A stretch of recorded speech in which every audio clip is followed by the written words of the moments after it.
There is nothing quite as terrifying as pressing your foot down on the gas pedal to merge into traffic, only to have the engine completely ignore you or barely crawl forward. If your car has entered this dreaded limp mode and you have found code P0228, you are dealing with a throttle position sensor or switch C circuit high input. This code is specific to modern vehicles with drive-by-wire systems. That means there is no physical cable connecting your pedal to the engine anymore. It is all electronics and signals. The computer uses a motor to open the throttle plate based on voltage signals from sensors on your gas pedal and on the throttle body itself. The code P0228 specifically tells us that the computer is seeing a voltage signal that is way too high on a specific circuit, labeled Circuit C.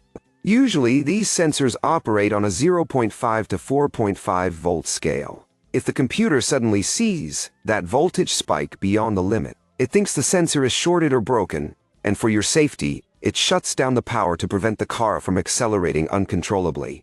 That is why you lose power. One of the most common and overlooked causes for this is actually dirty throttle bodies. Over time, carbon builds up and can wedge the plate open slightly, confusing the sensors at startup. So, before you buy any expensive sensors, grab a can of throttle body cleaner and a rag, and gently clean out that carbon. If that does not work, you need to look at the electrical side. Grab your multimeter or a scan tool that can show live data. You want to watch the voltage of the throttle position sensor as you slowly press the pedal.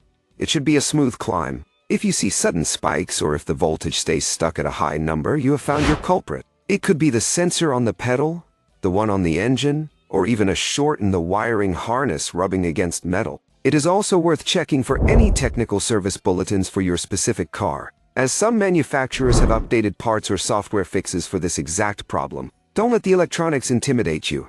It is often just a matter of tracing where that voltage is going wrong.